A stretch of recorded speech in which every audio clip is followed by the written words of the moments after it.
Préservons notre bien commun, la Côte d'Ivoire. La paix, ce n'est pas un mot, c'est un comportement. Où faut qu'il dise ça? Nana, où faut dire?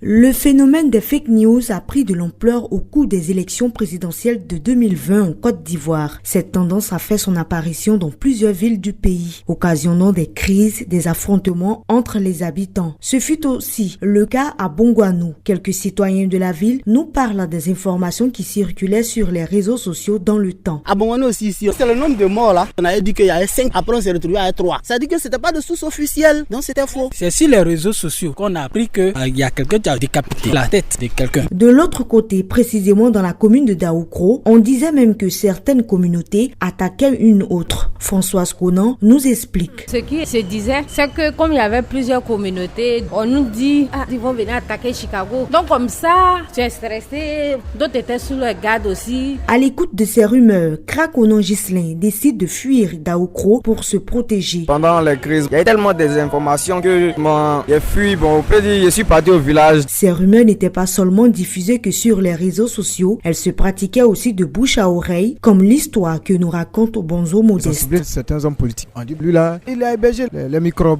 et c'est eux qui tuent. C'est lui. Et effectivement, le monsieur, il était fâché. Automatiquement, il a appelé le chef, les jeunes, pour qu'on vienne chez lui, pour nous entretenir. Je vous envoie ici, faites le tour de ma cour. Est-ce que vous voyez un cas suspect ici? Même ne serait-ce qu'une machette. Pourquoi vous êtes comme ça? La propagation de ces informations trompeuses a engendré en somme de graves conséquences dans ces localités. Kwasi Kwadjo nous en dit plus. Il y a eu plusieurs niveaux. On peut dire que le commerce même, ça a freiné un tant soit peu le commerce. Parce que voilà, les magasins qui ont été brûlés, des gens qui se débrouillaient et après, ils ont vu les magasins incendiés. Ils n'ont plus de biens et autres. Ils se sont retrouvés au village. Ça a amené encore le chômage. Ces informations mensongères ont induit plusieurs personnes en erreur pendant cette crise. C'est pour cela que Bonzo Modeste propose la vérification de la source de toute information avant qu'elle soit divulguée. Pardon, il faut que chacun de nous se méfie des informations qu'il lui-même donne. Il faut connaître la source. C'est quitté où? Qui m'a dit? Il est qui? Et comment il me l'a dit? Si nous avons traité dans cet ensemble-là, je pense bien que nous allons faire un beau cadeau à toute la population en leur donnant la vraie information. Pour Françoise Conan, cette démarche fera de nous de bons investigateurs. Ce que je peux dire, c'est que quand ils écoutent des informations, ne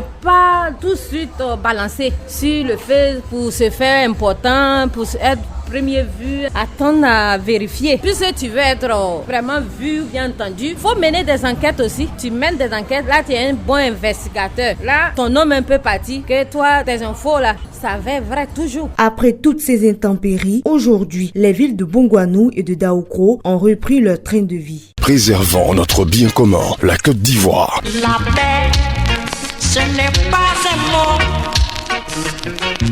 c'est un comportement. Où faut qu'il dise ça? Nana,